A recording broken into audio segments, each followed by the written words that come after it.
All right, welcome to our work session today for September 16th. We are going to start as we usually do with board and commission interviews. We have on Zoom with us Madeline Weering for the Old Orchard Special Business District Advisory Commission. And you're going to be allowed to talk. I think you can, Madeline, or is it Madeline? Madeline? Madeline, yeah. Madeline.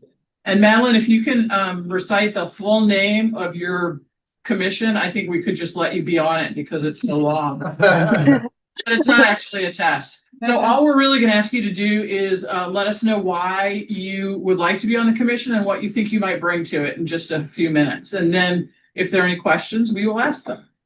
Okay. Sorry, it when it looks like when I'm speaking, my name takes over the screen and I can't see you. So if you'd like me to be quiet, that's totally fine. Just let me know and I'll stop talking. But yeah, I applied for the Old Orchard Special Business District. And I have a little bit of availability and I want to be a larger part of the Webster Groves business community. I work closely with John and Kelly Barr on a lot of things right now, just because A, they're my landlords, but B, they're also active members, and they mentioned that there was an opening on this, and I thought that might be a good way for me to get involved. Madeline, that's great. We read your stuff, so we know what business you represent, but would you tell us, just for anybody who is unfamiliar, what your business is? Yeah, so I own Papillon Press. So we're a letterpress, printmaking, and like stationery shop. So we're right on Big Bend in Old Orchard.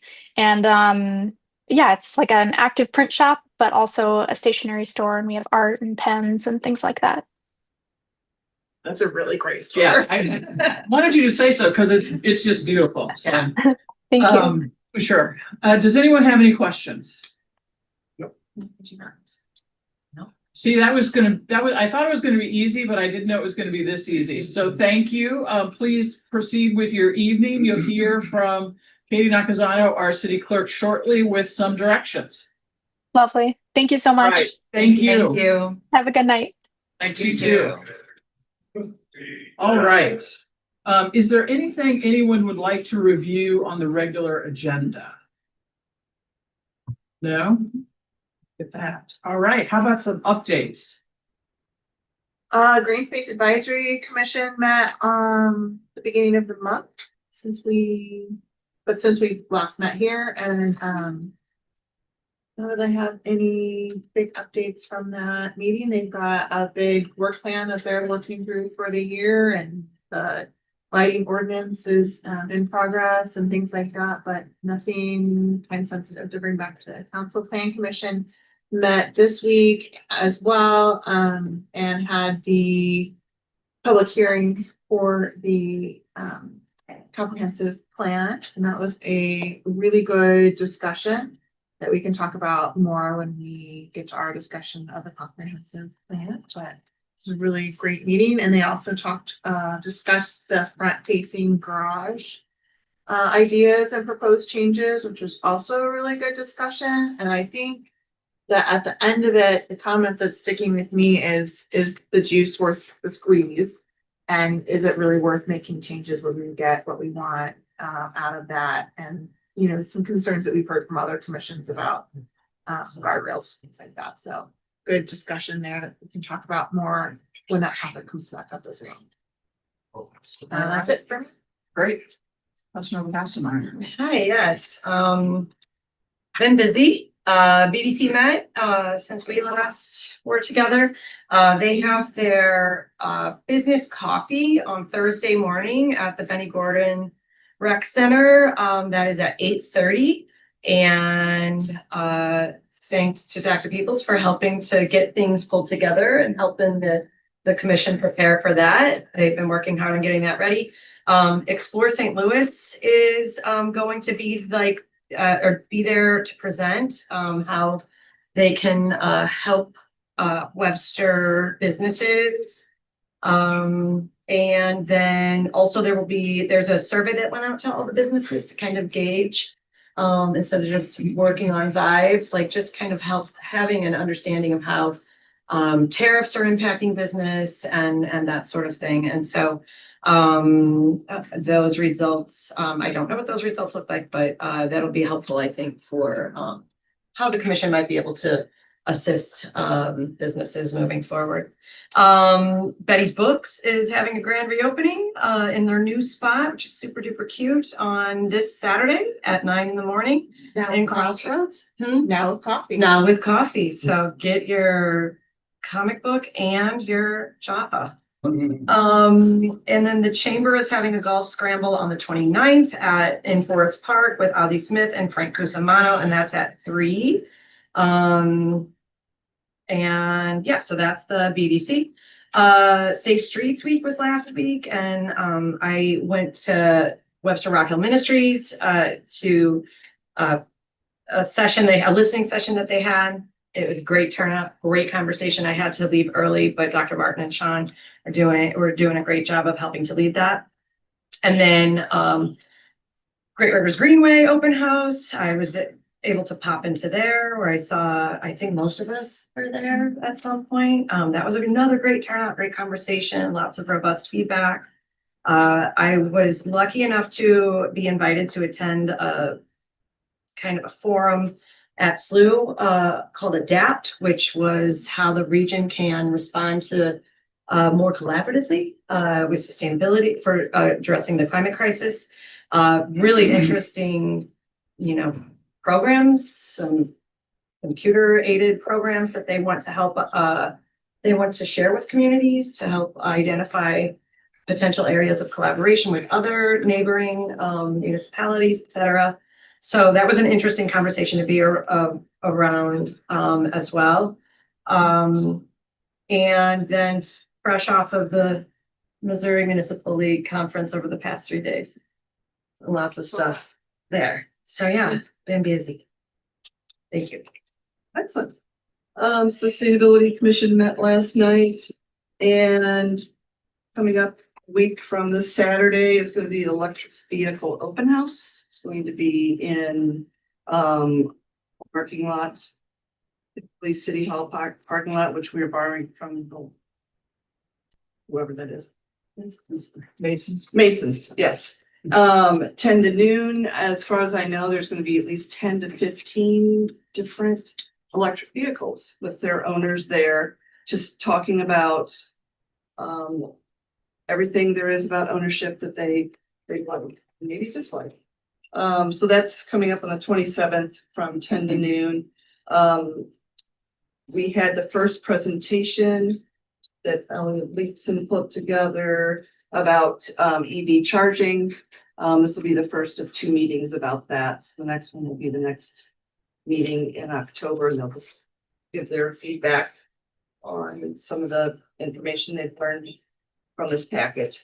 I attended the open house for Great Rivers Greenway. It was well attended and everyone was engaged. I filled out a survey as well, just to give some input there. I also attended last night the Great Gather Round. That was the celebration for Great Rivers Greenway at the Missouri History Museum, and that was a really cool event. They wrapped the History Museum with tables, and they had music and cupcakes and food trucks. It was a really fun night.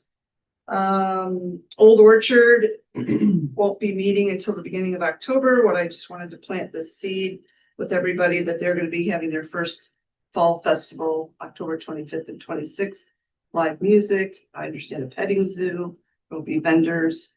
It'll be a great event. So that's 2 days on that weekend. And that's it.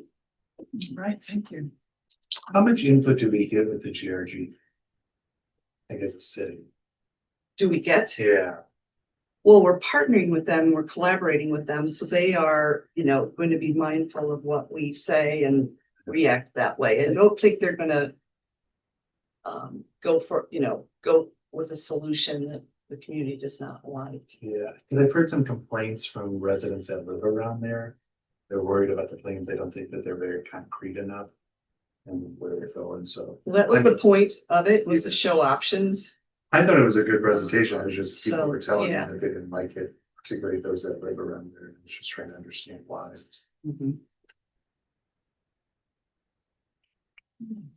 Nothing from me, Madam Mayor.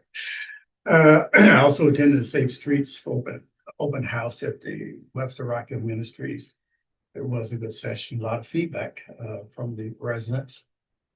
And I want to thank Dr. Peoples, councilperson Emily Shepherd, Mayor Arnold, all the firemen, all of the policemen were there to help move out. Planning department. Planning department, thank you. Moved the last few tenants out of Douglas Manor. It was a hot day, hard day, but we stuck with it until it was all done. And we want to give a special shout out to Minister Derek Bastian, the director of the Webster Rocky Ministries. He was there to the very end. Actually, we continued on Monday. He continued on Monday to finish it up. Mr. Ballarat allowed us to be there from 10 to 2 on Mondays, and so so we was able to get all of the residents out. So What's next? next, as far as What they do with that building? we don't know that yet. Yeah, Yeah. So, but we did we board it up? We did, We did board it up. first floor. First floor. And I did speak to an officer this afternoon. He said everything seemed to be quiet, nobody trying to get into the building illegally or anything of that nature. So we're glad nothing like that happened. So can I ask one more follow-up question? one, What, I mean, are there plans at all for that building that you've seen? don't know. He has made, I'm gonna start that sentence over. In the past, he had a plan, but it's been so long since any of us have been able to talk to him about the intentions. I don't think it would, it's not fair to think that that's really gonna be what happens. Yes. I saw the complete plan back in July, I think, of 24. Yeah. He sent me all that stuff and I looked at it.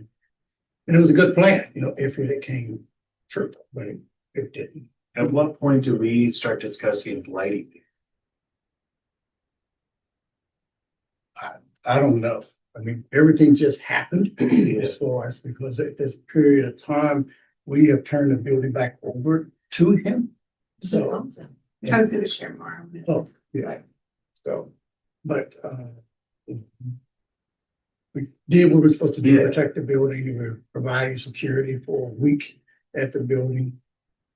So once he, make his plans, I'm sure he'll make it up because he has to come to the city to get anything done, so.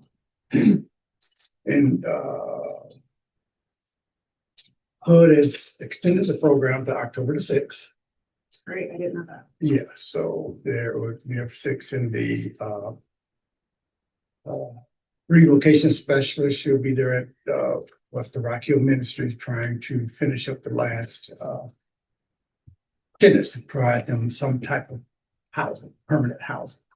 So They're staying in hotels or with family now. all of the tenants are either staying with family or they're staying at hotels up in North County area. So that was our objective, to get everybody out into safe quarters so that because everybody knew what the condition of the building was in, so we just couldn't leave them there. So we finished that up on Monday. So, but I thank all you guys for the help. All the community was there, so it's a sad situation that we had to go that route, but I'm confident that they'll finish finding housing for, I think it's no more than seven or eight residents that need to find permanent housing. That's all I got. Dr. People, do you want to follow up? Because I'm sure I have some other. I do. I want to echo Councilman Smith just with thanks. It was such an endeavor to pull off. Just internally, I again want to shout out to to fire, doing everything from medical plans. We knew that we had some individuals in the building, whether they were medically compromised or had mental health issues. We had several people who weren't going to leave for various reasons, and so they had their forcible entry group and did it with compassion. I want to continue that. Our police departments, Chief Esvez, Assistant Chief Weimer, their teams, they planned, and this was for days. And I want the community as well as council to know that the effort that went into this, and I cannot leave out the planning department.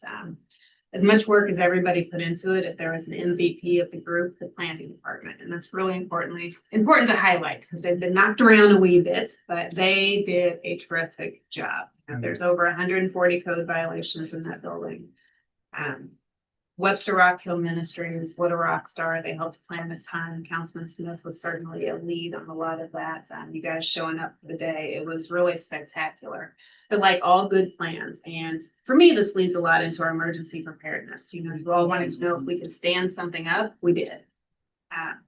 But like all good plans, things fall through. And so one of the things that fell through that day were the movers. And so our staff ended up being movers, and that was not part of the plan. They did not have to do that, but they did, and they were willing, and you all were movers, and that wasn't the plan either. The plan was to help people with light packing, get boxes going, help people organize. But we became a city of movers, and I think that's really special for people to recognize, because as a city, we went above and beyond what I think a lot of cities would do for our most vulnerable residents. So wanted to just really highlight all of that. Don't want to leave anybody out, but again, I want to also specifically mention Joe Rodriguez. He helped and was just tremendous throughout the day. Emotions ran high. You all know it was tough circumstances. Those folks had not been living in great situations. People were without resources. And I will be careful in what I say, but dealing with the property owner, their attorney was on site all day, nice enough fellow. But the fact is that the property did not follow through with any of the things they stated they were going to do. And that is where, Joe just became incredibly helpful. We did end up doing boarding at the first floor. That was, at the last minute. We were hoping not to do that, but it is their building. But we also had the obligation to make sure that it was safe and secure. People weren't going to enter it. Fire things happened to that degree. So we did that. We changed locks.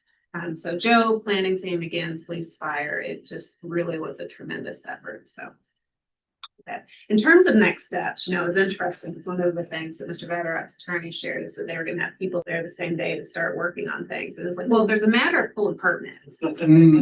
So I do believe they're eager to start something, but there is a matter of getting through all the violations. And Neil, I'm going to put you on the spot. There's quite a few things still hanging in court. So I think that's the next step. And that we have a court date on the 8th. They know to appear on October the 8th, and we'll take up these issues and next steps from there. Usually the goal when we're dealing with housing violations is compliance. So again, making sure that they're doing all the things that they need to do in order to make it livable would be one thing, but I don't know that they can go back to what they had. So there's going to have to be some sort of a plan going forward. So compliance is obviously important. Code compliance is important, but at the end of the day, getting it back to 42 apartments is probably going to be, at least at this point, unlikely. So I suspect that we will probably have it will not get resolved the evening of October the 8th. We will have ideas about where we're going and what that might look like. And again, probably use those because now there's 100 and something violations that are pending.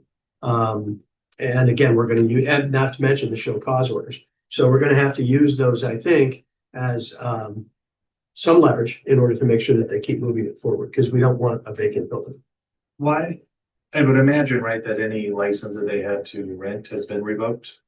Yeah, so under the code, in order to do that, you have to have occupancy permits that get granted. The house or the building has to meet certain minimum standards, and we don't begin to meet those standards. Based on the past precedent, why would we ever issue this owner permits or occupancy permits ever again? So like any other owner, it's an entity that owns it, right? So again, another entity comes in and it's a different entity.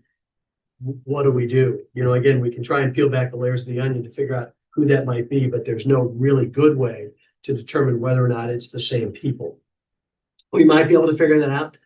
But again, it's going to be a situation where we can't rely upon promises. It's going to be a situation where you're going to have to show us. So again, that would be a situation when you pull permits to do the work. You do the work gets inspected. We then ultimately go to the next step and allow you to start to rent out. But before you do that, again, you have additional inspections, you have occupancy permits, which also then have additional inspections, and you do it at an arm's length on everything. That's the only way to do it.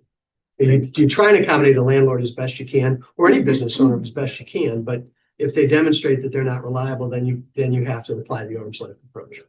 I just feel like the difference here is they put lives at risk as well, and then also the lives of our own staff and council members, so. And Battle Properties not only have to deal with the city issuing permits and things of that nature. And I can't think of the third leg. One is they rescinded all of the HUD payments from him. But they do have a hold on that building, what it can be used for. Yeah, there's a deed restriction. Deed restriction, thank you. But last time I talked to Greg, for whatever reason, he always answered my phone calls, is that HUD has to prove what he's going to do. Because originally it was a senior citizen complex. Then somewhere it became a mixed use. But he was authorized for that balance. And last time, I think they're talking to the building manager, his property manager, he's looking to make it strictly senior citizen. So. And is that deed restriction attached to the physical property or to the building itself? To the land. Yeah. It's a hereditament. Never thought I'd use that term. Yes. It's a what? A hereditament. What does that mean? It runs with the land. It's a limitation that runs with the land. Okay. So he has to get. Last time I thought about that was To do 1978. I'm gonna, I don't think Dr. Peoples has been named in all the thank yous, so I do want to say thank you to Dr. Peoples for leading this charge and getting everyone organized. So thank you for that as well. It was a huge, huge lift, as you said, and I now have seen pretty much everyone in the plan department with sweat. And they still looked great and worked hard, so. And I forgot to mention John Wright, but I need to. Our planning director, he was out there lifting boxes and carrying as well, which, first week duties, it only gets better for you. So, and one other thing not related to that, Jordan Rowe. Most of you met this evening. Jordan Rowe is our new public affairs and engagement manager right here. So you all have an opportunity to meet him further, but it is day 2 for him. Be gentle. That's it. All right, Katie, you're gonna tell me that I skipped the whole stormwater thing, or do you want to do that? Oh, you can go ahead and talk about it. The only thing Oh, yes, can talk please. about that. Go ahead. The What only do you thing I have say then? is just a heads up, the microphones in the chambers this evening, for some reason, a lot of the tops of them are bent over for some reason. So if you just pull them as close as possible, push the button and don't move it, we shouldn't have much static. But they're gonna be looked into this week, but something that just came up. It's possible O'Neill and Dr. Peoples might have to share a microphone, but they're all being charged now. No, they're both good. They're both good now? They're both good. Oh, I'm sorry. You just. They're both good, so you don't have to share, because it seems like they might have, they go together. Karen, do you have anything? I'm basically pretty good. The Safe Streets meeting was really interesting. One of the things that I was most concerned about is when you read through the material, it basically talks about the areas in the city and just what they want to look at and make sure that everything or all the areas are addressed. But then when he was giving us the presentation, he was pretty clear about the resources being focused on those areas where there have been crashes and fatalities. And so, I was asking for clarification on that because none of that included the footprint in the North Webster area.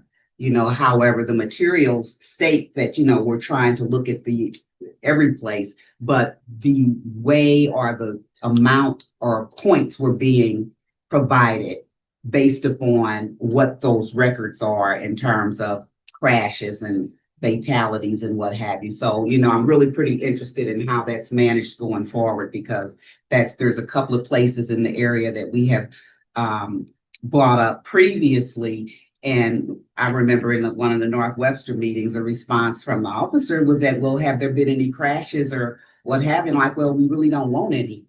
You know, we have to, what's the process, you know, because we don't want that to have to occur before we can have something happen. But it was a really good, really good meeting. And the HPC meeting, they're really appreciative of the opportunity to look at whatever our code revisions are that we talked about that's going to be sort of in the first and second meetings. And I asked Maria and Dr. Peoples, and I haven't gotten to look at it. I think you gave me some dates on that, so I'll communicate that back to them. But they're really looking forward to that and just appreciative of us, of our having, you know, provided that opportunity to. So. Great, thank you. Before we get to the Stormwater Management Advisory Commission, a couple of updates from me. I got word that the sculpture park dedication to the former mayor is October 25th at 3 p.m. They had a tentative date which changed. I did part of SS4A. I did the walking audit, and I just Sean and Neil Rose have been mentioned already as doing a great job. But on that walking tour, Paul Renciola and Sergeant Flannery were really helpful to the entire group in terms of their local knowledge. So just a little shout out to them as well. I had donuts with the mayor on Friday, and I think there were about 10 people there. I made notes of the list of topics, and I thought I'd just list those topics for you all and just send an email out so you know what came up. To that. And then I learned yesterday that I have been appointed to the State of Missouri's Juvenile Justice Advisory Board. So I will start that service, and hopefully we will get some good grants from the federal government to help juvenile justice programs. And I too was at the MML meeting for the last 3 days. It's great. I'll put together some thoughts for our next time. I spent a lot of time in sessions about how we can make our meetings function really well. So hopefully we'll get there. Now, as to the stormwater, so we have now a commission and we have no one appointed to the commission, and we really haven't talked about the application or appointment process to this point. And I think we haven't talked about it is because everyone assumed that we just use our regular process. Is that a fair assumption? Is everyone good with you? Well, don't go yet. So that we would use the application that we have, because it does require professional Qualifications. Thank you. Don't know why that word didn't come to me, but we do, I think, need to set a deadline so that we get a bunch of applications and consider them together so that we have a pool and we consider how to balance that, the credentials of the people on that commission and so forth. Now, clearly, Dr. Peoples, you wanted to weigh in on something about this. I did. So Mr. Bookless, myself, and Scott Davis have been working on a recommended process that isn't too far away from what you all do and with CRAB, but as well. And we had some questions we wanted to ask about how you all wanted to interview. That was going to be on the work session for October 7th. Now, if that's too late of a process, I Can we send it still via just email. set an application deadline and get out? Absolutely. Let's advertise applications. Katie and I are talking about November 1st. Okay. That gives, almost 6 weeks of advertising. And then hopefully we'll have a pool that we can go through. We can talk about the process with you all and go through that process. Absolutely. Because we know we need professional expertise on this, We weren't sure if the council would want to vote on the process and procedures. So I think that works. I will include the draft because we have it drafted up. I can include it in my Friday updates. That'd be great. Was it the 24th of October for the dedication to the 25th? 25th of October at 3 p.m. I know that's also Make a Difference Day. So there'll be projects going on, possibly still at that time. Just a note. For the same day. Well, we won't have formal attire then. Everybody can come out of the, Come come out early and come and enjoy the toast. I guess that's something done. All right. One more question, just so we don't forget, about someone applying for the storm. Oh, yes, thank you. They're serving on the board, we serve on. Yes, so why don't we talk about that when we talk about the process? So there's been at least one inquiry of someone currently sitting on a commission who doesn't want to relinquish that seat, but would like to serve on the Stormwater Commission. One of the things that you all, Dr. Peoples, might consider is in appointing people, do we want somebody who also, say, overlaps with sustainability or at least is connected to sustainability in some way? So we can revisit that when we talk about the process. But I know that there've been a couple, at least one inquiry, so. How many people will be on the commission? And some. Oh, yes, Katie has me fully prepared and I didn't even remember. Minimum of 5 members with 2 alternates. So we And need they to meet start with at least. monthly? Monthly Start. meetings? Well, to start, and that's part of Okay. the process, because it's also, it's pretty funding heavy, depending on allocating the project. So it may not be that there needs to be monthly meetings for projects, that sort of thing. So Okay. that's what we'd like the council to talk about, and help direct. All right, anything else? Our time when someone forgot something?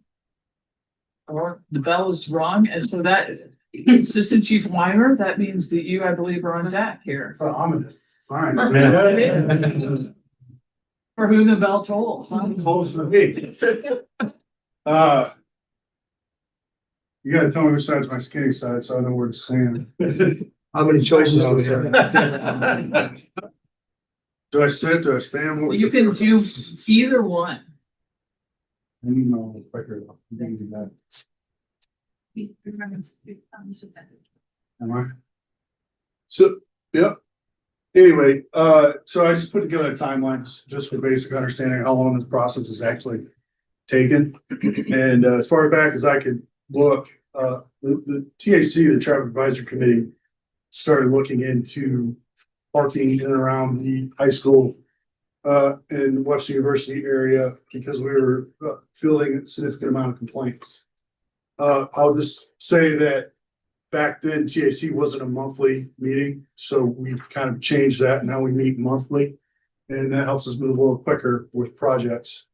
In 2024, there was a piece run in the Kirkwood Times, I guess, and then the neighbors got together and they put a alternative parking proposal to the council. And that kind of reinvigorated the conversation with TAC to start their work back in April of 24 on clarifying parking restrictions and guidelines. By November of 24, they shared their recommendations with the council, and then moving into January 25. You guys, I believe, asked for staff to come up with more detail about the plan, and so that felt to staff. Staff came up with some recommendations. Dr. People asked for some more detailed information as far as costs and that sort of analysis. So we went back to the drawing board in 2025 of July. She presented you with that memo, and here we are today with me talking to try to hopefully get everybody on the same page and make sure everybody understands where we're at. So that's kind of the timeline. So I'm gonna do my best to represent TAC's wishes here and explain this shared parking proposal. This was not my fancy.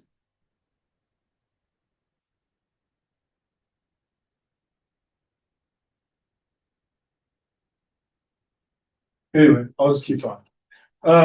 So the shared parking proposal is basically this. They want to apply this across the city. That is their intention. How that would work is people would apply through petition, but so to try to explain it to you, every street would have a middle portion that would be dedicated to permit or public parking, and then the sides of the street will be dedicated to permit parking. So that's kind of how they've broken it down street by street for those that request this. And then this would unilaterally go in effect for all of our existing permit parking as well. So they have a bunch of different criteria, and I'll kind of get into it, and how they do it is they measure width and density of a street. I'll explain that here in just a second. And then residents, a majority of the residents then have to get together, sign a petition, and then that petition comes to the city and we verify that. And then the hours of residential parking and permanent parking would be left up to the city. So some of the steps that we need to take initially would be to repeal all our existing residential permanent parking that we have in effect. Some of the things that we need to do is consider, are we gonna hire staff to do this, or are we gonna do contractors, or are we gonna assign current personnel like myself to go through and review some of these shared parking requests that come in and then determine how we're gonna apply them.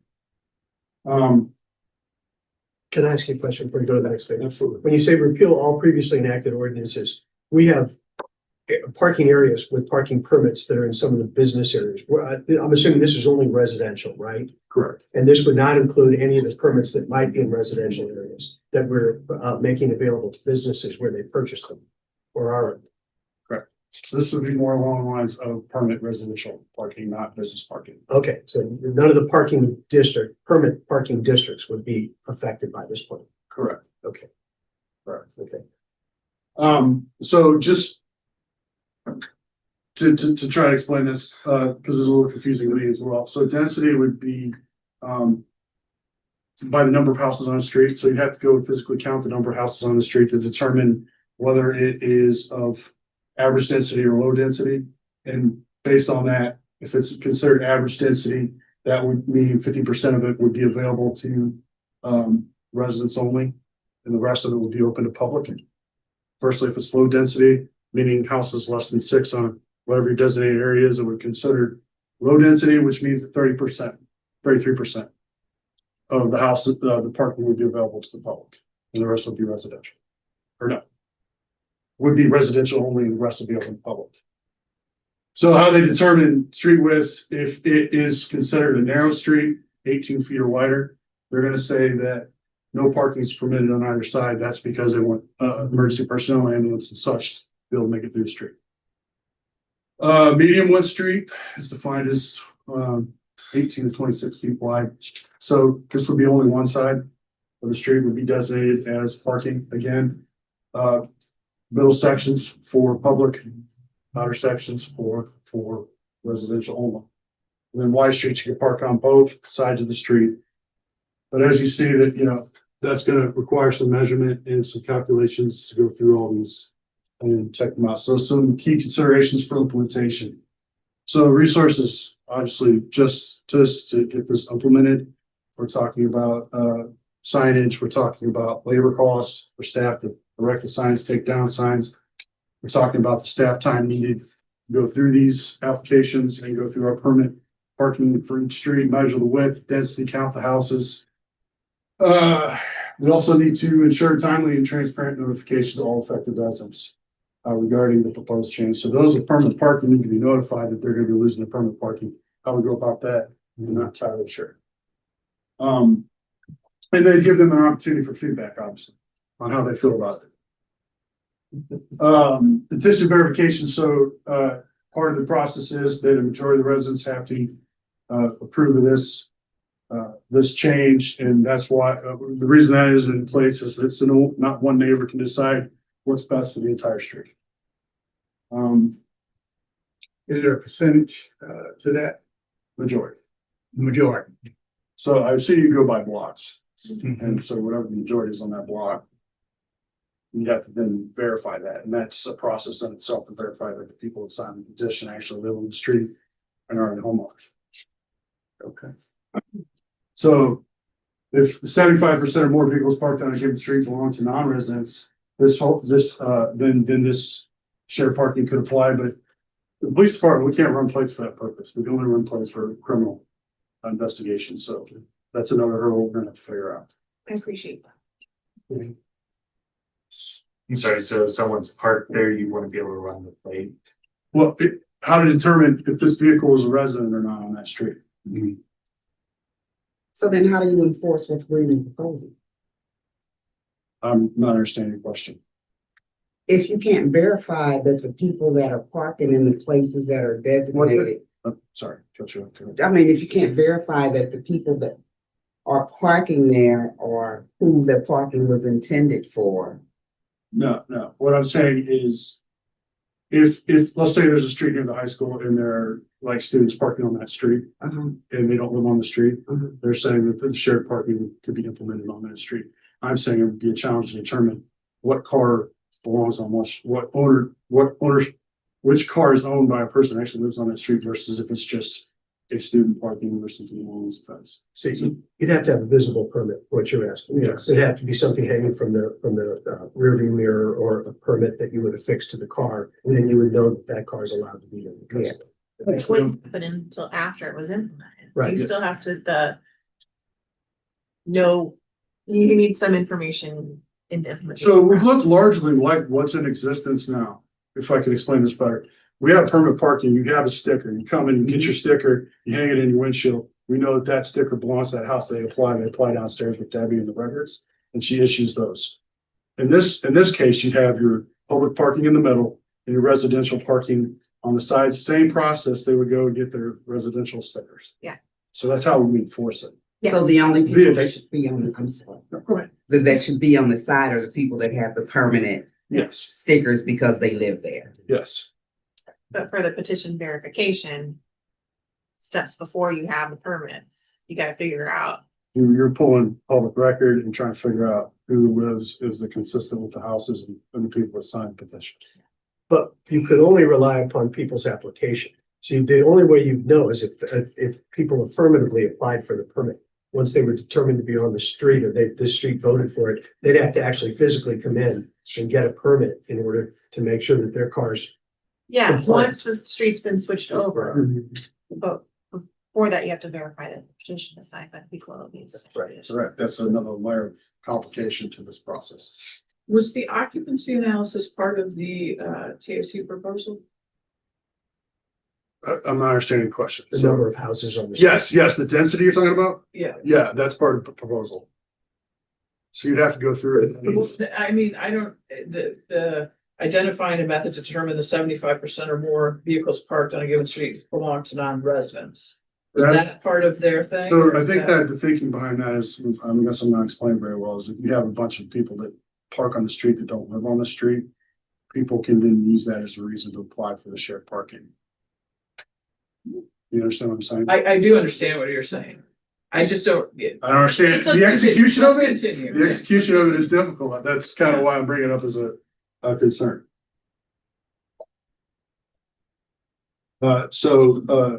This was in the memo, but it kind of gives you a layout of some of the upfront costs of myself and the administrative sergeant trying to figure out some of these things that I outlined, or, you know, a public works technician as well to help with the project. And this dollar amount is representing hours or Yes, combination of our hourly salaries. It's broken down further in the full memo. Thank you. So estimated cost for hiring staff, contracting services to implement the shared parking. Whether it's gonna be staff or we're gonna contract the services, there's obviously gonna be some cost. Sanan helped us with this kind of equation of, you know, over the 2-year period. We probably need some data analysis and reporting coordination. And that was an estimated cost over the 2 years to implement this, as well as a part-time staff member over the 2 years. Or another option could be that we would hire a contracted service and they can do some of the things that we've talked about, whether that's measuring width of the street. And then you always have to take into account salary and benefits, so that's an added cost that sometimes it's good to think about. On that slide, I know that, at least one member of the TAC has said maybe some TAC commission members could. So maybe some commission members could help with some of the legwork. Is that feasible and would that cut down on some of the costs? Here's what I would say about that. I can't control what a TAC member does on their time off and what they volunteer. And to timely execute this, that would present challenges. And so if I was giving a recommendation, I would refer to the city staff to implement the things. When we get to the end of the slide, I have a recommendation that would involve TAC.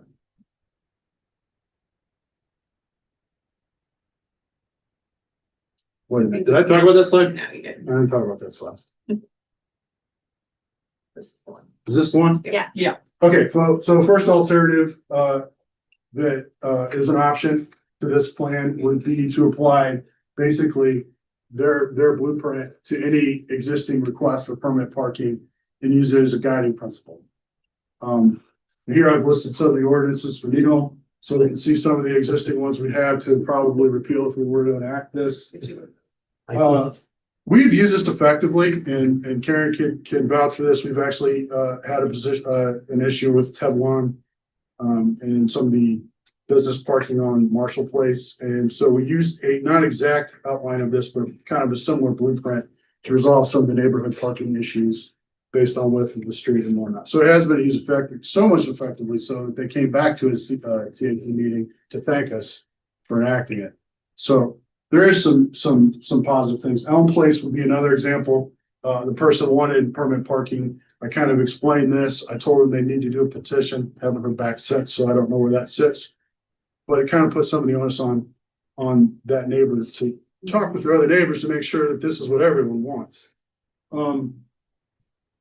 I will just mention that the high school has resolved a lot of parking complaints that we've received. They've added additional 70 spots to by extending parking lots and renting parking lots. So that has alleviated a lot of the concerns around the high school and university as far as residential parking is concerned.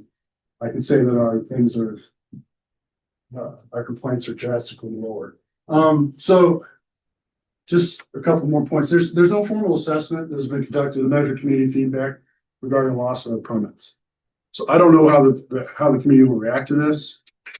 If this was just approved. Some of the residents retain resident-only parking in front of their homes. So what that means is, like, with the TAC's guidelines, some people are gonna be happy, and some people are gonna give up their permanent parking because in the middle of the street is designated for public parking. And some people might find that unfair. So with the new 70 new parking spaces that the school district has provided, say they dropped the complaints Yes. drastically. Drastically. So is there still a need for tax proposal? That's a tough question for me to answer. I think it depends largely on who you talk to. You know, depending on, some people feel more strongly about parking than other. I can just tell you on a factual basis that the amount of complaints that we receive in the police department is significantly lower with the addition of the parking spaces. So as the liaison, I'm gonna say what I think TAC would say in response to that is part of their concern has been that as we do parking restrictions going forward, that we do it equitably, and having a process that has parameters is one way to do that equitably. So I think their answer would be, as we move forward, when these requests come up, that's why we would need to have their proposal. Because they're probably, I'm not sure, as the business districts change, I'm sure they'll impact neighborhoods more as well. That would be, I think, their response.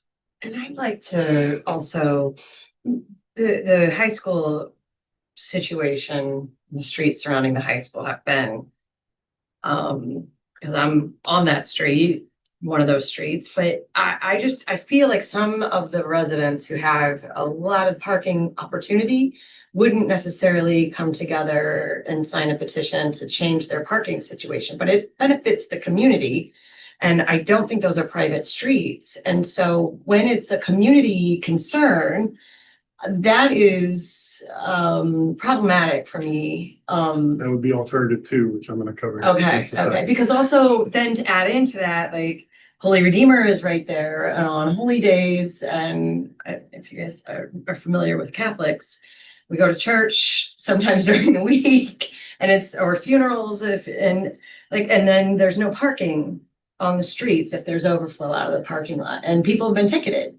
And then I hear from those people, but that's like another consideration that we have to keep in mind. Understood. Yeah, thank you. Great. Chief, can I ask, what does significantly lower mean? I haven't Regards to had any. complaints. I haven't had any. Excellent.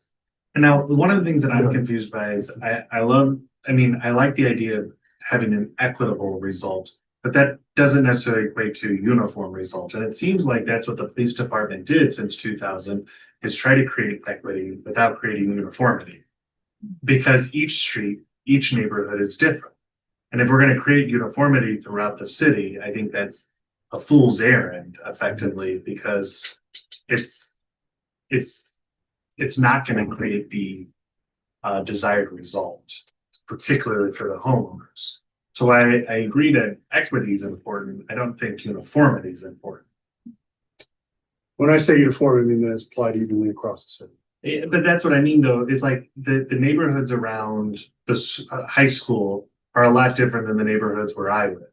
Sure. You know, so I get why there might be different regulations or rules for the around the high school versus where, you know, someone else lives.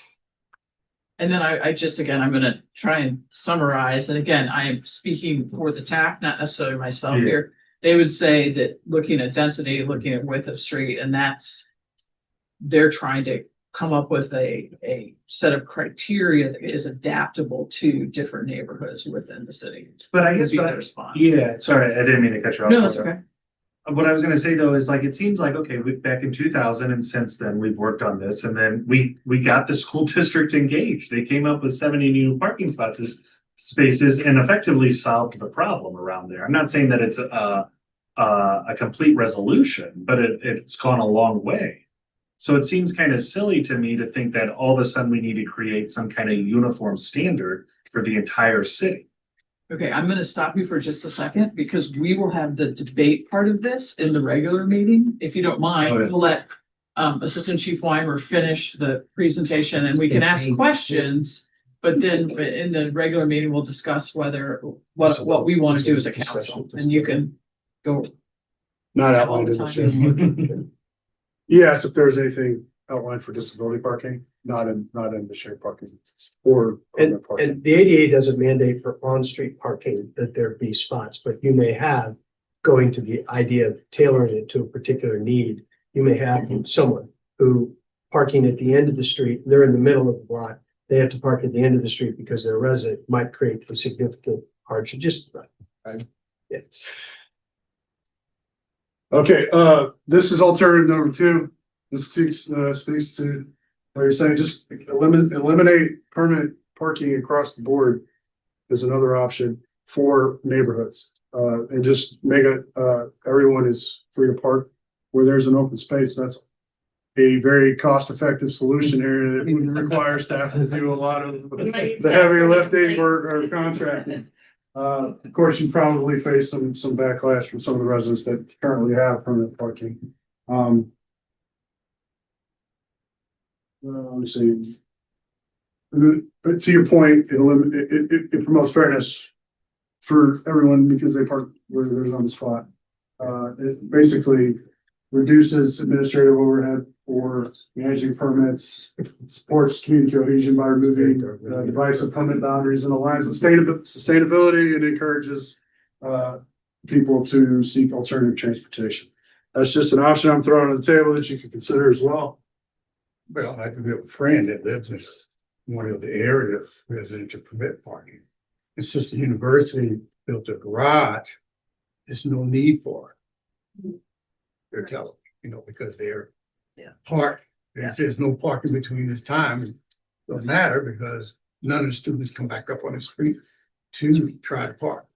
To be fair, I would have to say that those that live near and around those areas would say that parking is an issue because of the overflow of student parking and because more people own cars these days and driving. Webster's the schools are in the middle of the neighborhood and the streets aren't really suited for parking and so there's all kinds of, yeah. So, I mean, I think if you live within a mile or 2 miles of the school district, you have to pay to ride the bus. So there's a bunch of challenges with parking in general in these areas, but this is my recommendation. This is your recommendation. This is my recommendation. Well, I shouldn't say mine, I should say staff.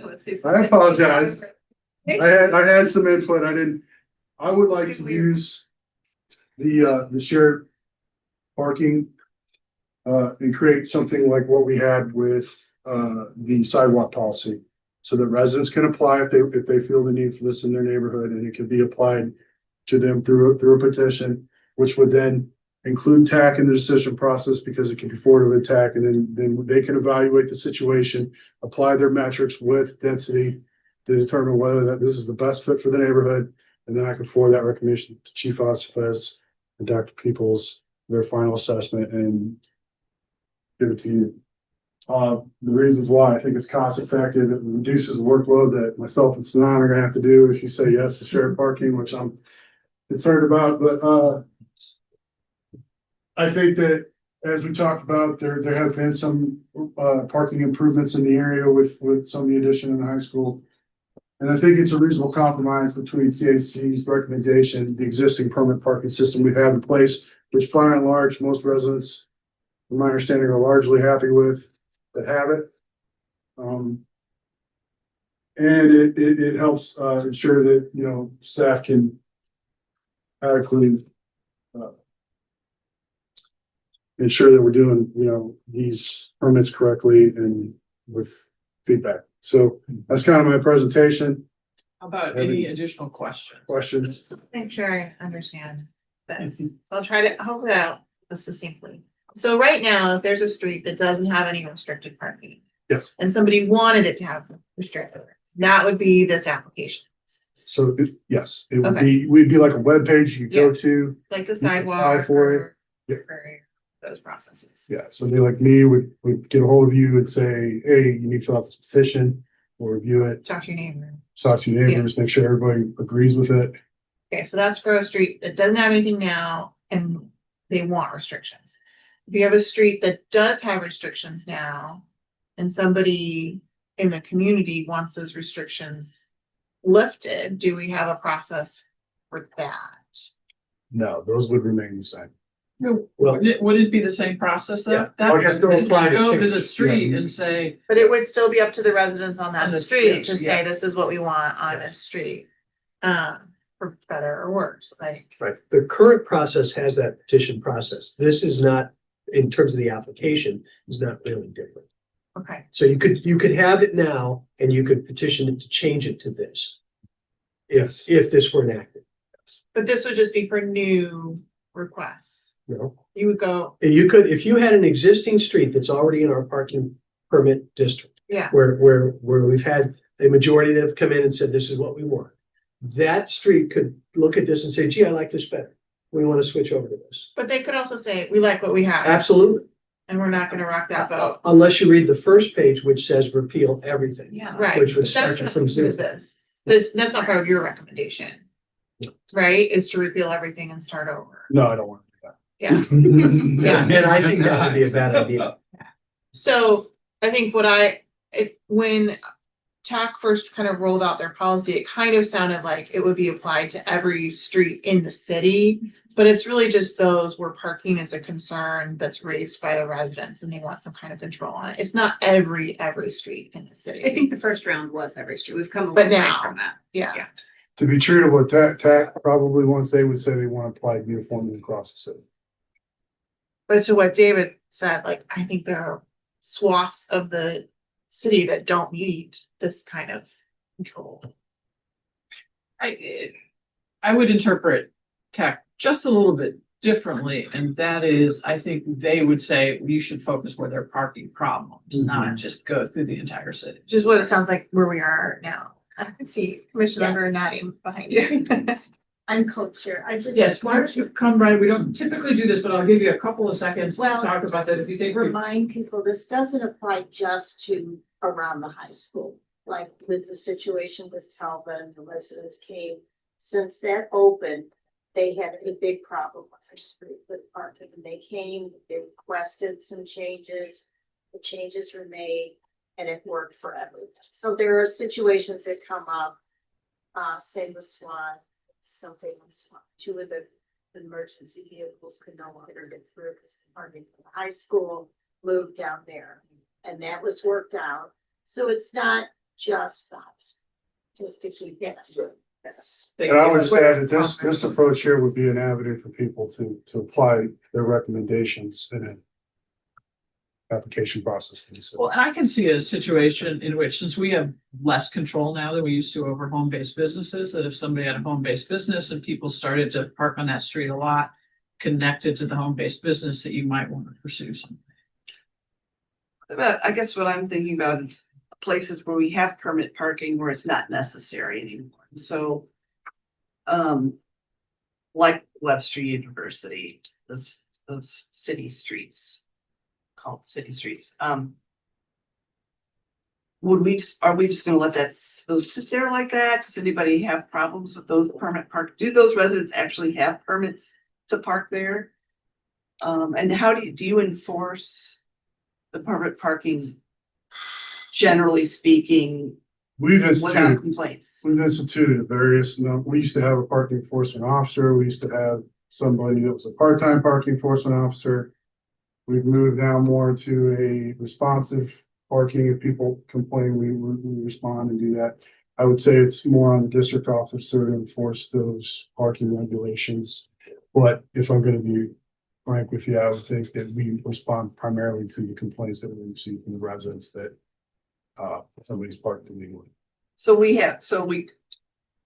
could effectively have places that say permit parking only and people aren't abiding by it. You would know and nobody cares. It's just kind of like a rule that's not followed. But on any given day, they could get a ticket for parking if they don't have the correct residential parking in it.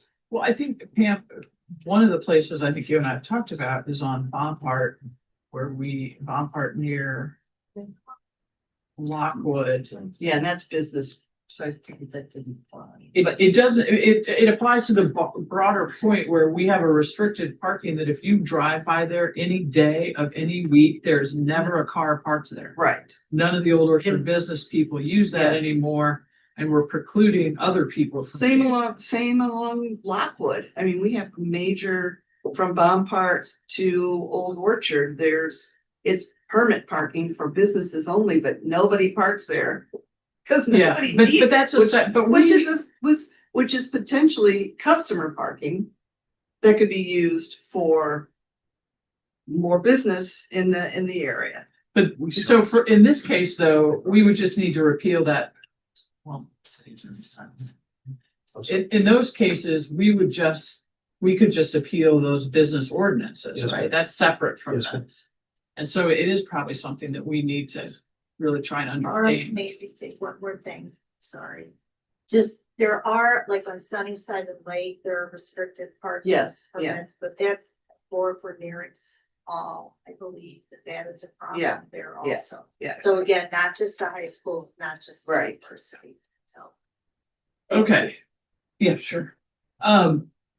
Any other questions? So there's no mechanism to like with the recommended Well, solution. there's No. always a mechanism.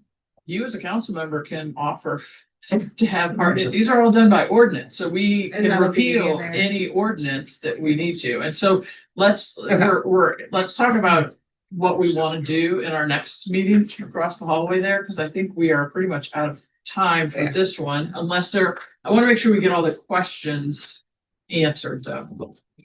Okay, go ahead. Can I ask an opinion question? You've already said you would sorry. rather not do it, but do you think it would be chaotic if we were to eliminate all distinct ordinances? Do you mean just get rid of neighborhood permit parking altogether, or what are you saying? Like alternative. Just two. like alternative two. Would it be immediately problematic? For a time, sure, because change is always gonna be a little bit chaotic, I think, but I think what you hear more complaints about is the residents that had the permanent parking that now no longer have it. And that would be probably your biggest issue you face. Because they would then have to reapply to Yeah. do the new And leave. by and large, I think those residents are happy with the system in place. All right, we will take this up again in a few minutes. We do have one Madeline Waring for Old Orchard. Are we good to appoint her? I pretty much told her that on the. Yeah, all right, thank you. So why don't we just take 5 minutes and we'll reconvene? Good. All right, welcome to the meeting of the City Council of Webster Groves for September 16th. We welcome comments from those of you in attendance, both here at the chamber as well as online via Zoom. We're going to ask you to keep those comments limited to 3 minutes and only address the council when called upon. If you are in the chamber right now and you'd like to make a public comment, we're going to ask for you to fill out a card like this, which is located over by the door. And greatly appreciate that. If you're on Zoom, once we get to the remarks from the community and visitors, we will call on you and if you use the raise your hand function. So please remember when we get to that point to use that function. All right, we're going to start with call the roll, please. Yes, Mayor. Mayor Arnold, Here. Councilmember Bliss, Here. Councilmember Franklin, Here. Councilmember Smith, Here. Councilmember Alexander, Councilmember Hickson Shepherd. Here. Councilmember Hasselmeyer. All right, thank you. We have 3 proclamations for today. I'm going to be a little out of order and not read the entire proclamations because we have lots of business and we're already a little behind schedule and we do not have people in attendance who are going to accept them on behalf of the community. The first proclamation is a celebration of Hispanic Heritage Month. And so we are proclaiming the month beginning September 15th and ending October 15th as National Hispanic Heritage Month in the city of Webster Groves, and we urge all citizens to join us in celebrating the great contributions of Hispanic Americans to our city, our state, and our nation. Our second proclamation is for Suicide Prevention Month, and I think we are all aware of the great tragedy of suicide within our state, our city, as well as our country. And we are going to declare the month of September 2025 as Suicide Prevention Month in the city of Webster Groves and encourage everyone to take care of themselves and others, including taking care of your mental health and helping those around you do the same. Our third proclamation is about Constitution Week. Thanks to Robert Byrd, former U.S. Senator, each state and city and educational institution at some point celebrates Constitution Week. And we, in the city of Webster Groves, will be celebrating September 17th through the 23rd as Constitution Week.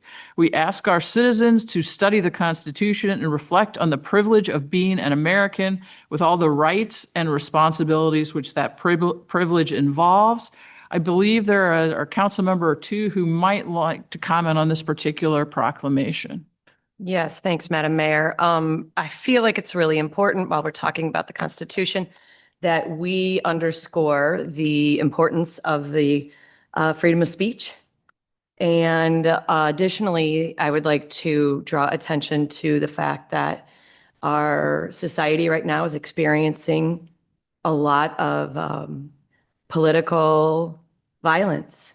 And I want to just bring our community it's just some awareness around the fact that political violence is never the answer, no matter what party you subscribe to. And I just feel really strongly that the residents in Webster Groves and hopefully in the St. Louis region can rise above this chaos right now and treat each other with civility and remember our humanity. Thank you. All right, any other? Thank you, Councilmember Hasselmeyer. Appreciate it very much. And I think given the nods of heads, we all agree with you and appreciate your willingness to state that. All right, we're going to move right in now to our remarks from the community and visitors. And I'm going to start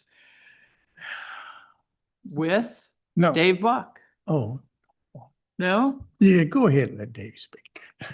Dave, I don't know why, Mr. Buck, I just called you as our first speaker and I don't know why Councilmember Smith is going on about that. So, well, Dave, come on down. I gave him grief this week. Last week, rather. Big Buck, one of the village apartments. Okay.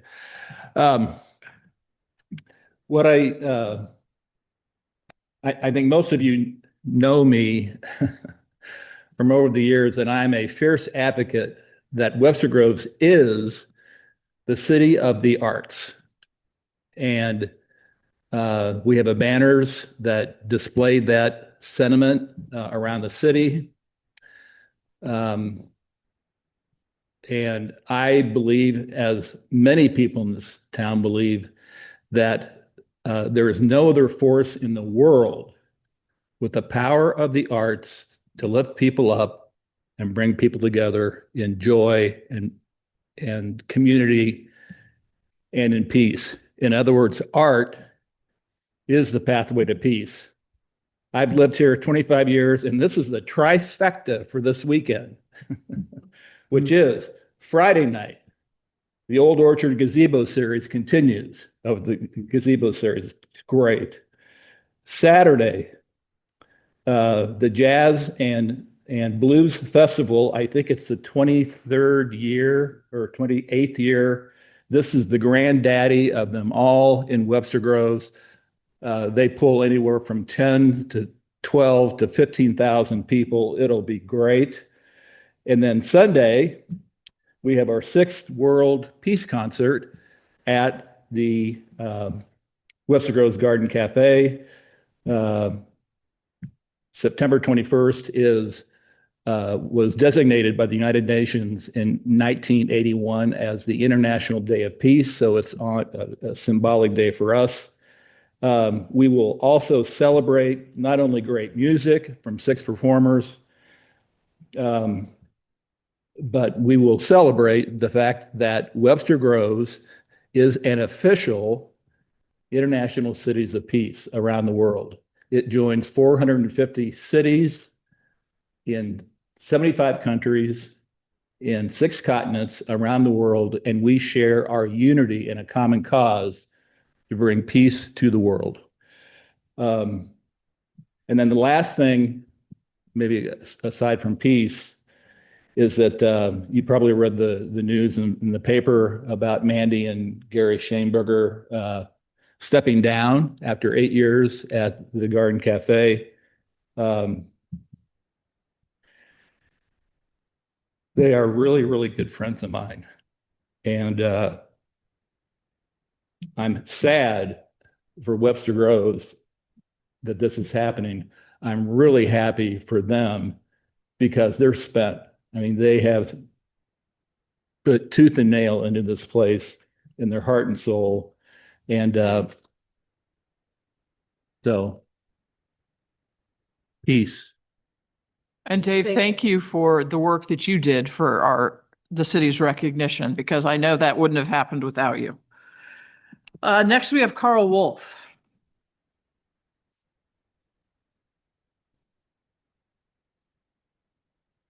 Thank you. I wanted to just say I'm sorry, could you give us your name and your address, please? Thank you. I choose not to give my address. Is that legally required? It's not legally required, but it's Well, let's custom. take So my thank name, you. Carl Wolf, as you stated.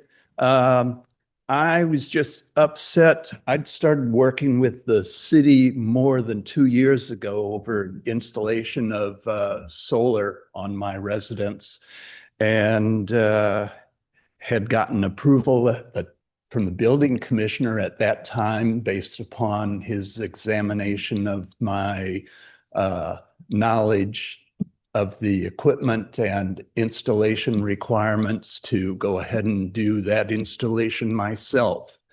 In that interim time, you've had a change of building commissioner, whether that person's more or less knowledgeable, I don't know, but I felt that one of the persons in the building department then presented me with a copy of what is an aspect of the building requirements that a resident may not install and or replace anything other than a light switch or a receptacle on a 120 volt circuit.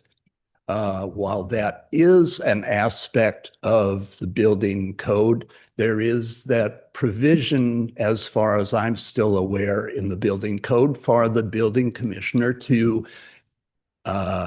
interview and or examine the person's competence to do said installations of whatever work they were desiring to do, and thereby grant that person permission, whether male, female, whatever. And I really feel that's upsetting because that is not an option that was presented to me. I went in trying to discuss with the building commissioner more than 5 times. And during that time frame, that building commissioner never even presented so much as his nose outside of his office to interview or discuss my project with me to become aware of whether I had skills or competence to do so. And I feel that's very much not in service to the community. I've heard other people's expressing displeasure with the building department.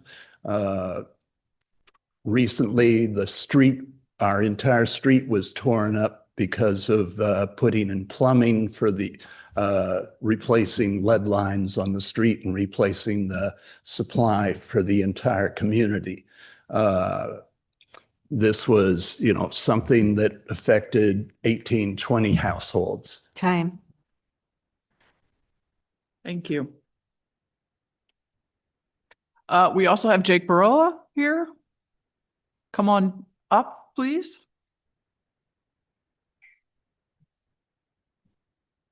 Hello, my name is Jake Burl. I think I've met most of you. I'm pretty active in our Webster Groves community. I have a young family and we live on 236 Calvert Avenue, which is just north of Blackburn Park.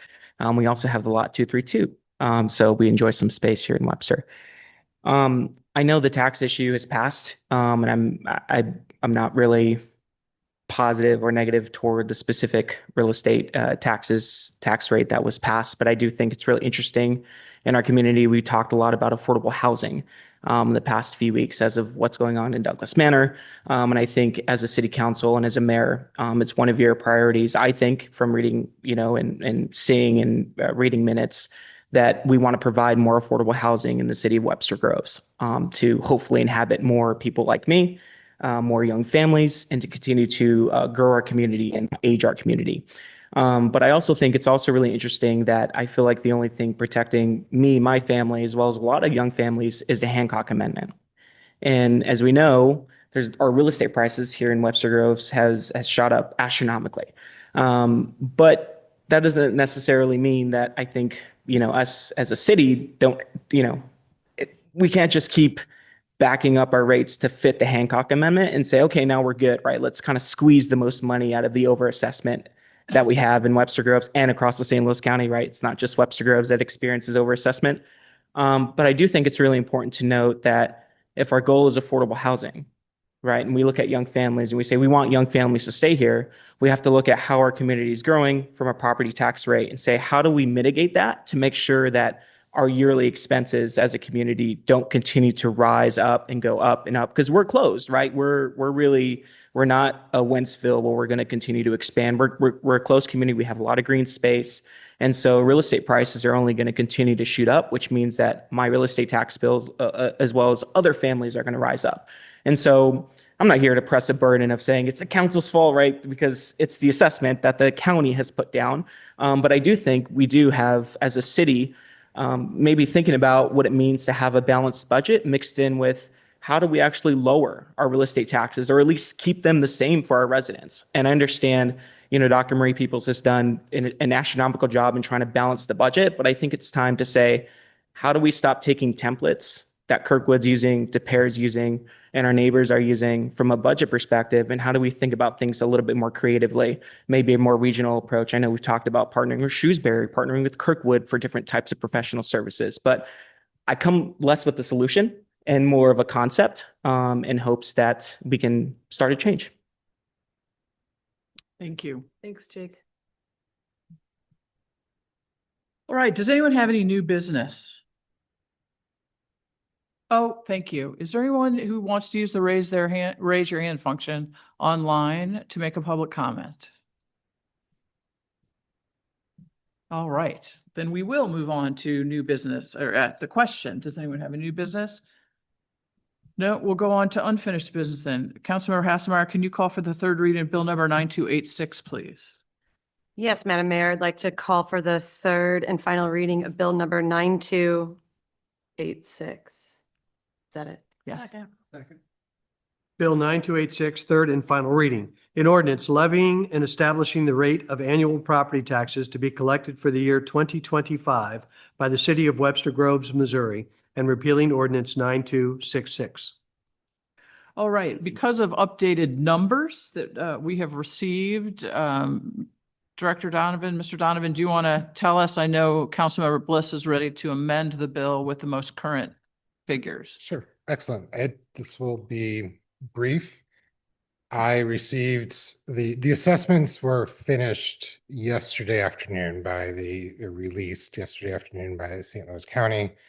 And we submitted them to the state auditor, and I received them back at 4 o'clock this afternoon. So that is why it was so late in coming to all of you. Would you be able to put up the slide, please? Thank you.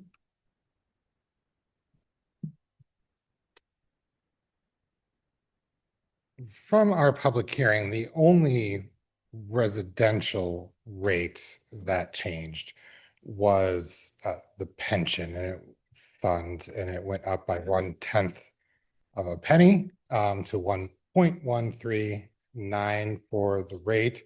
So everything you see there on the residential side, the 0.147, 0.95, 0.139, and the 0.201 are the same as our last conversation in the last meeting. So the combined residential rate is 0.582, which is down from the 0.618 for 2024, so a decrease of 0.036.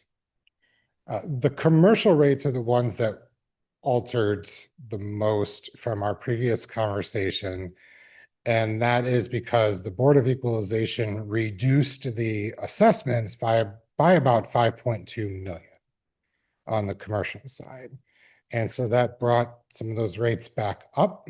Again, the Hancock Amendment regulates our income, our revenue increase, and it's capped this year at 2.9%. So the rates came back up a bit. So that's the rates that are presented there for a total rate, commercial rate of 0.644 for the majority of our commercial properties outside of the business districts. And then there are the separate business district rates as well. And the personal property rates did not change. So our estimated total revenue outside of the business districts is 5.8 million for the city of Webster Groves. And it's divided up there for the various different needs and purposes. And then on the second slide, the library rates, again, the only rate that really changed was the commercial rates. Again, because of the reduction of the commercial assessments. So the total rate for the library is 0.699 with a projected revenue of $1.85 million for the public library. All right, any questions? Right, Councilmember Bliss, I believe you have an amendment for us. Yes, yes, Mayor, I'd like to put forth the amended version of bill number 9286 as amended on 9/16/2025. Do you need to read that or no, we're good? No, the amendment is printed, so as printed. As printed? Okay. All right, any discussion of the amendment?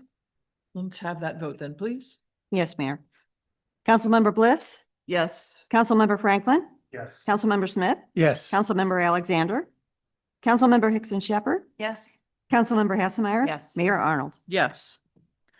All right, Councilmember Alexander, could you call for the third reading of bill number 9287, please? Oh, that's right, that we just amended it. We didn't vote on the whole thing. Thank you very much. Is there any discussion of the amended bill? All right, we will have that vote. Thank Yes, you. Mayor. Councilmember Franklin, Yes.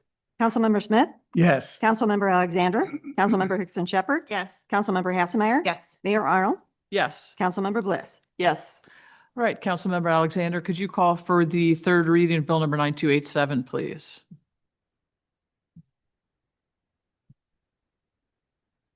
Second. Bill 9287, third and final reading. An ordinance levying and establishing the rate of annual property taxes to be collected for the year 2025 for the Webster Groves Library District and repealing ordinance 9267. All right, Councilmember Bliss, I believe you have another amendment. Yes, I'd like to call for the amendment to be adopted for bill number 9287 as printed here on 9/16/2025. Do I have a second? Second. Any discussion? All right, we'll vote on the amendment then, please. Councilmember Smith, Yes. Councilmember Alexander, Councilmember Hickson Shepherd, Yes. Councilmember Hassemeyer. Yes. Mayor Arnold, Yes. Councilmember Bliss. Yes. Councilmember Franklin. Yes. Is there any discussion on the amended bill? We'll have that vote then, please. Councilmember Alexander, Councilmember Hickson Shepherd, Yes. Councilmember Hassemeyer. Yes. Mayor Arnold, Yes. Councilmember Bliss. Yes. Councilmember Franklin, Councilmember Smith. Yes. Councilmember Franklin, could you call for the third reading of bill number 9288, please? Yes, Madam Mayor, I'd like to call for the third and final reading of bill number 9288 and its subsequent adoption. Second. Bill 9288, third and final reading. An ordinance authorizing the city manager to enter into a maintenance agreement with St. Louis County related to the Big Bend Boulevard and Crossroads Business District project. Is there any discussion? All right, let's have that vote, please. Yes, Mayor. Councilmember Hickson Shepherd, Yes. Councilmember Hassemeyer. Yes. Mayor Arnold, Yes. Councilmember Bliss. Yes. Councilmember Franklin. Yes. Councilmember Smith, Yes. Councilmember Alexander. All right, Councilmember Bliss, would you call for the third reading of bill number 9289, please? Yes, Mayor, I'd like to call for the third and final reading of bill number 9289 and its subsequent adoption. Second. Bill 9289, third and final reading. An ordinance authorizing the city manager to enter into an agreement with MSD for permanent easements for the Webster Groves Trunk E Sanitary Relief Phase 2 project. Is there any discussion? I did have a question on that, because there are a few properties that this would involve, and one of them is part of the sculpture park, right? Do we know what this easement mean, like, is it in the sculpture park? Is it next to it? Do we anticipate construction at that location as part of this project? We have a microphone down there, yeah. Councilmember Hickson Shepherd, the area is east of the eastern little triangle in the sculpture park. The purpose is a new sanitary line in that area, and the easement includes both a temporary access as well as the line itself. So wherever the line is that they're installing, they have to have a permanent easement for it to be there, as well as the access into the area to be able to work on it temporarily during construction. They need that access. They need that easement. And is it all east of the eastern Yes, triangle, or is it in the eastern triangle? In the eastern triangle near the magnolia trees. So, yeah. So we will have some disruption, There will be some disruption. put the sewer line in. We're ensuring with any removals of the trees, there is, that's accounted for, and they will plant trees back in their place, and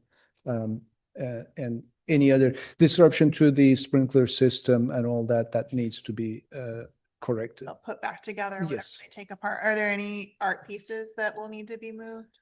I don't believe so. But anything that it needs to be protected, they are accounting for that as well. Yeah. Thank you.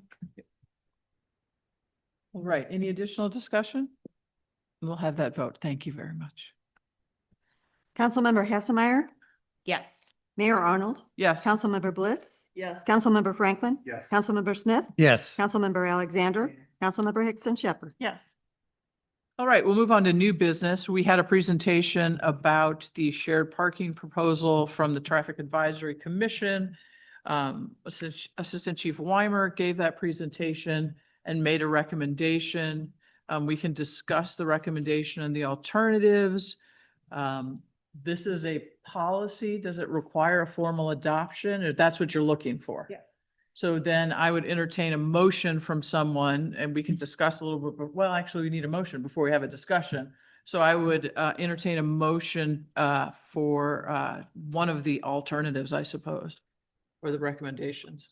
I just want to first comment, the breadth and the comprehension of this proposal is quite remarkable, and I want to applaud and commend both the chief and also the Traffic Advisory Commission for the obviously difficult and hard work that they've done in doing this.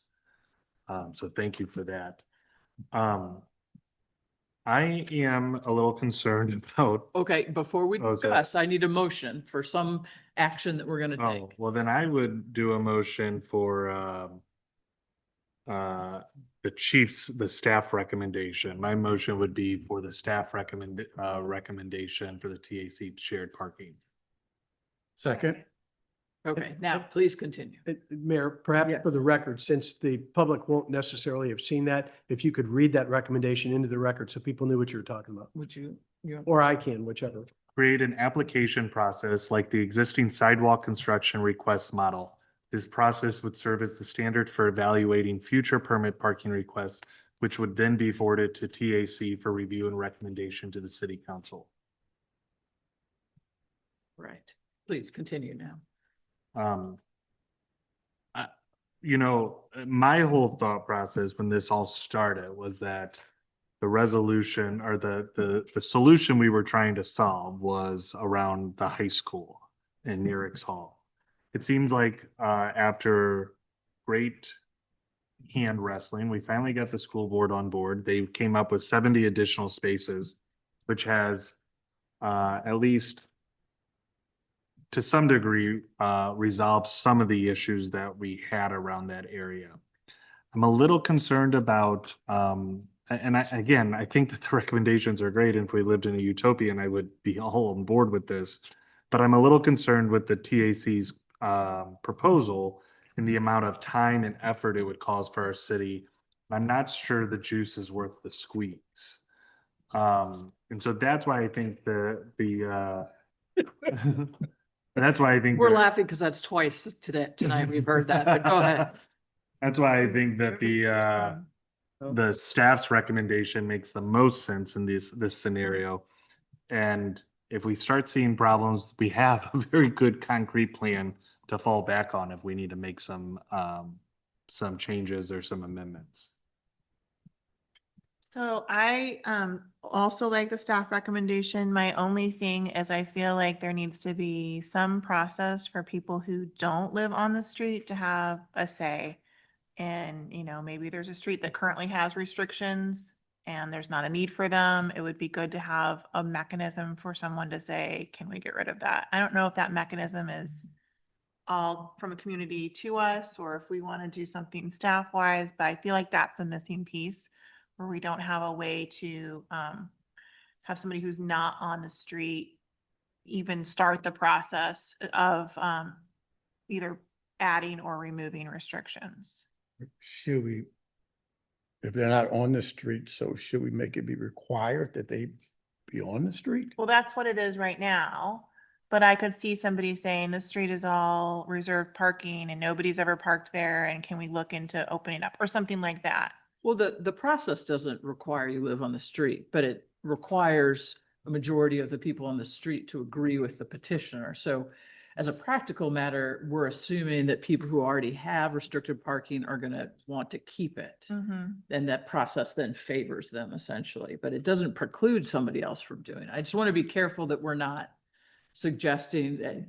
I understand what you're going for, and there's probably a way to do it, and maybe that's a direct appeal to the TAC or to council. I don't know what that looks like, but it's not before us yet. Yeah, and I would love an amendment that includes that. I just don't know how to phrase that amendment, because I don't know what it looks like, you know, but I feel like there's a missing piece. So you're saying for someone who doesn't live on a street, but they're like, I don't like the mechanism of parking on that street, they should be able to. Maybe they'd like to park on that street for whatever reason, but it's all, you know, resident permitted, but you know, maybe it's empty or maybe there's spaces and they would like the opportunity to be able to legally park on that street. Yeah. So it sounds like, you know, they could maybe initiate it, but it would still require a certain percentage of residents on the street to agree with that. And is that okay? Because a street could essentially always say, we want to keep our restricted parking as it is, even if that's not against, but is not congruent with the current policy that we're trying to implement going forward. Is one of the, I'm just spitballing here, but is one of the ways that we could resolve that is similar to how we get anything else done here at council, like with the boards and commissions, if two people want to address it, then it goes on our work session, or in this instance, if two people on council want to address it, it would go automatically to the TAC without the petition. Or does it start at TAC and they hear it and make a recommendation along with staff liaison to council rather than having it start with council? I thought it actually, the request, evaluating future permit requests, yeah, then be forwarded to the TAC for review and recommendation to the city council. So I think if we do it that way, you know, one of the things that TAC could certainly do is just start petitioning every street. They could essentially get us back to the original proposal. Let's petition a review of every street that currently has. I don't know that they're going to do this. This is in abstract. I think they would probably not do that. Yeah. But it's also then essentially by saying anyone can petition. I'm trying to think this through logically. If I decided I wanted to petition every street that has shared parking right now, I could do that. What if Yeah. like it's a congregation? I'm gonna go back to the Holy Redeemer. Like they're one property on Mason and Joy. But on overflow days of the parking lot, you know, that it is, parking is an issue. Believe me, I know. Yeah, They I park know. in front of my house then, which is fine. Yeah. So, yeah, that's an interesting solution to fill that piece, Emily. I don't know. I mean, it seems to me there's an awareness issue. I don't know if anybody would think about lifting the parking restrictions on their street. Unless, I guess, maybe they were, I just wouldn't think it would cross their mind. So it does seem like it would need to come, it would be more intentional if TAC reviewed those and said, okay, here we've got this restricted parking, and it's not really necessary. Do we want to consider, you know, a process by which we can lift some of those parking restrictions? I mean, and I hear what you're saying too, Laura, about, you know, TAC could just, you know, petition everything, but also it's a commission of city council. So we could say, stop doing that. Like, We could. we don't want you to, we want it to be like a worthy thing, like have some validity and not just be like a blanket of the whole city. Right. With the Holy Redeemer example, I mean, they might be one vote on one of those streets of, you know, what they want Right. to do. And you could have a situation where residents on Mason and Joy don't want to extend and open up more parking. And right now we're saying that they could make that choice if it's the majority of the people on the street that want a certain restriction. Yeah, and I will say I'm not real fond of that example because I absolutely believe that there's been some enforcement there, but over time there really often is non-enforcement of that. And I do think that we should be able to trust our police department that if there's a funeral, if there's a wedding, if there's some event at the church, that they should use some discretion in, Not ticket. yeah.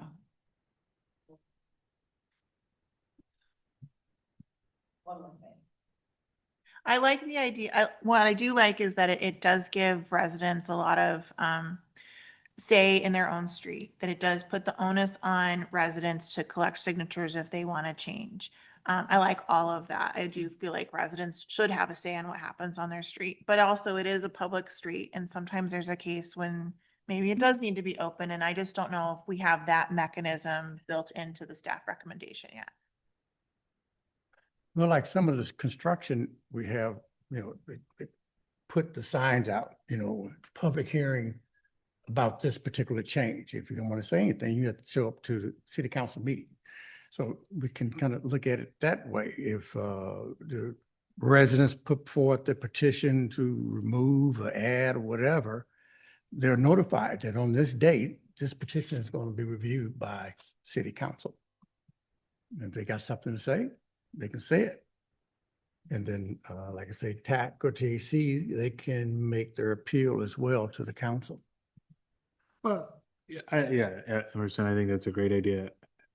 I was just gonna say to Emily that maybe we create a petition process for those non-resident or the residents that don't live on that street, similar to, so, make it maybe a little bit more onerous just because they don't live on the street, but not street, you know what I mean?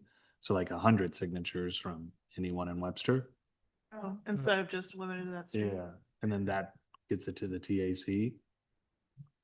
Yeah. Doesn't guarantee it, but gets it to the Yeah. TAC.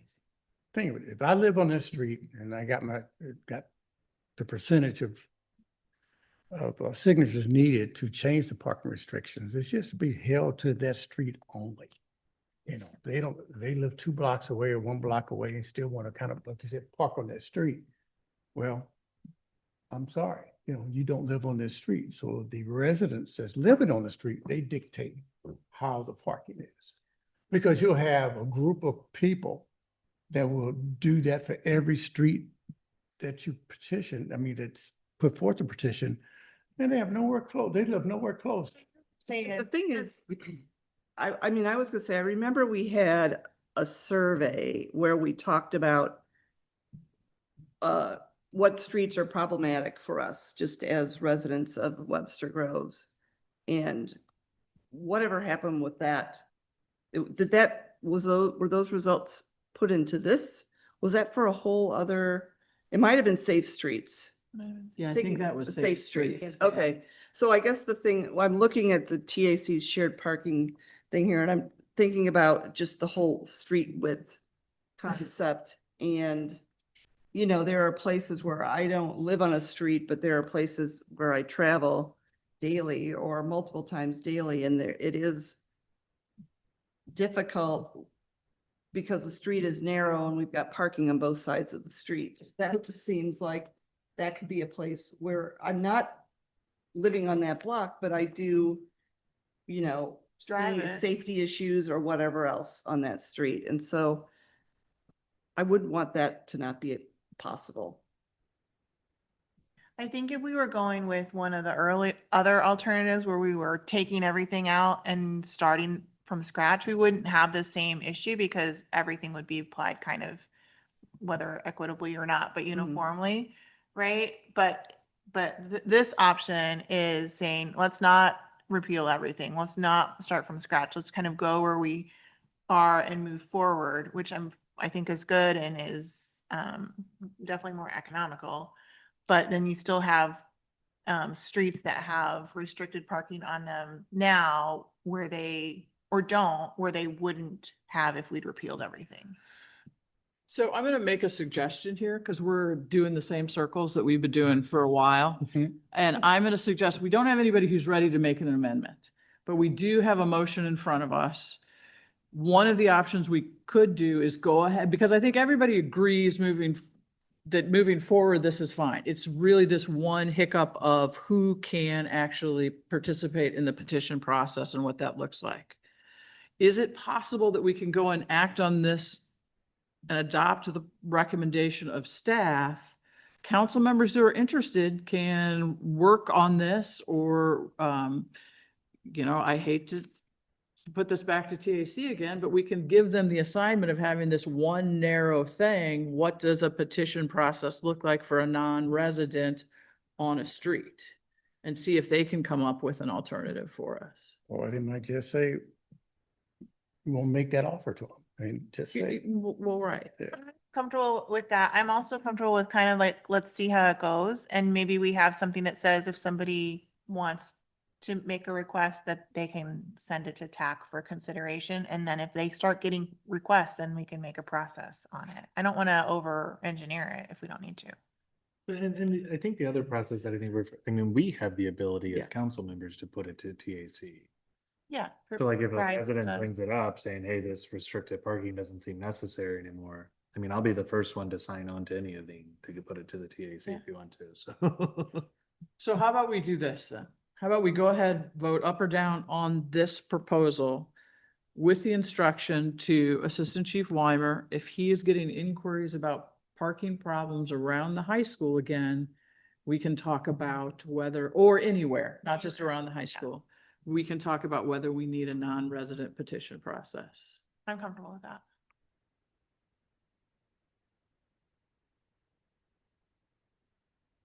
Okay, so we're gonna just go ahead and vote on the, well, I'm not sure. Well, we have to vote on it no matter what, right? The motion's been made, it's been seconded. Does anyone have an amendment they'd like to make? Okay, But I do trust that TAC is going to bring any issues or any concerns to us before we vote on any new proposals they bring in, so. yes. I don't know. Maybe I got the answer to this question. I probably did and I've forgotten it, but as far as like, it just seems like really extreme, the recommendation of like, we're gonna take all the ordinances away and then it's gonna be kind of scattershot on which streets want to participate in this. We have a schedule of redoing the streets, right? Like the Chip seal program? chip seal, thank you for that term. Would it be ever wise to consider, like, when that process is happening, to take a look at the safety of the like density and the width? To take that into consideration when, because that's a schedule that happens like cyclically, right? Yes. Is that something that could be considered, or is that just, are we too far past the point now of when to consider some of these recommended So it could be maybe changes? a phased approach once. And then we Yeah. wouldn't redo it every 3 years. We wouldn't restudy it every 3 years when we do the chip and seal. Well, but I maybe think for it would happen safety, I summer. think like a safety thing, just because I'm on Swan right there where we had an issue with the high schoolers parking, and they can park. I want them, I'm not saying I don't want them to park on the street, but there was a safety component to that because our street wasn't wide enough to have parking on both sides. So now there's no parking on my side of the street. There's parking on the other side of the street and it's totally fine. And I wonder if there are other streets like that, I'm sure there are, who have a safety component that needs to be considered for emergency vehicles and whatnot. So any safety complaint that comes to TAC doesn't have to go through this process in terms of the parking time. It goes straight to the assistant chief when it comes in and he'll take it straight to TAC if it's a safety issue. Okay. Is that correct? Yeah. Yeah. Yeah, please come on up.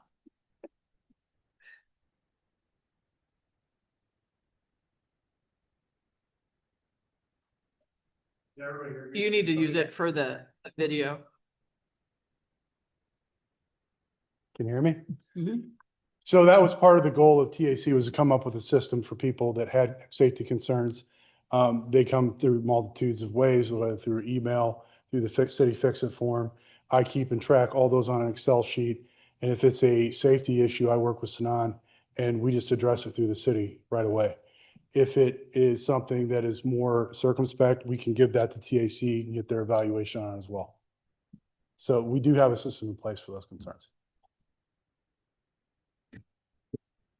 All right, are we ready for the vote?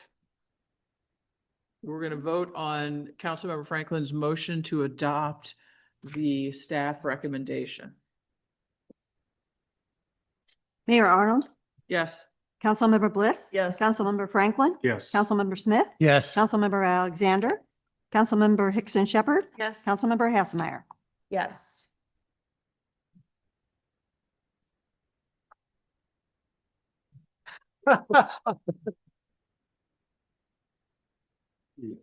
All right, Councilmember, We're gonna come back next week with something else. Yeah. Councilmember Smith, could you call for the adoption of resolution 2025-52, please? Yes, Mayor, I call for resolution 2025-52. Second, Is there discussion? Sorry, I forgot it was my turn to ask. how old is our current pumper? Please come on down, Fire Chief.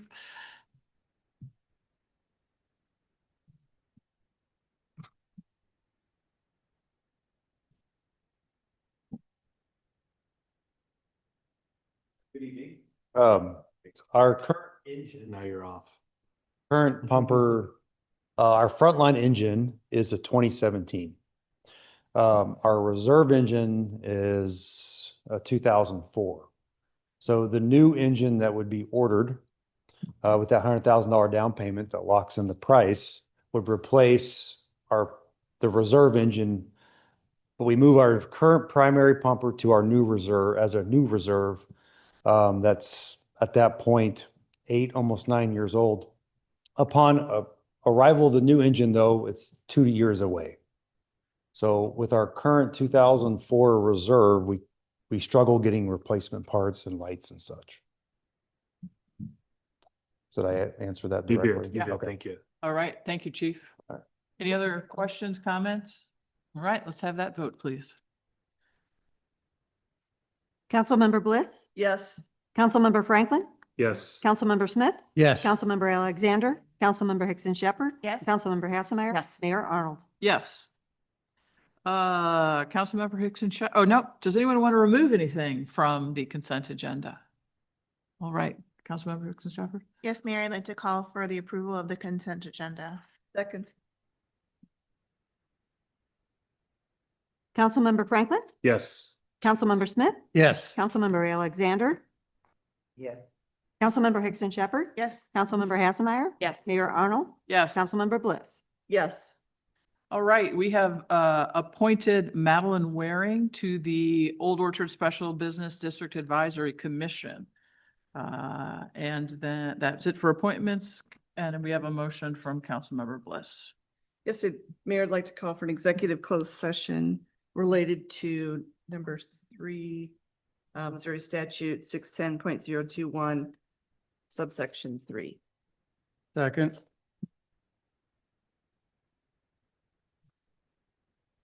Councilmember Smith, Yes.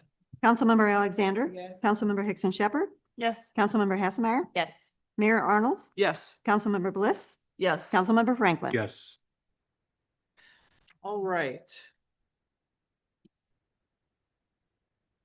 Good night, everyone.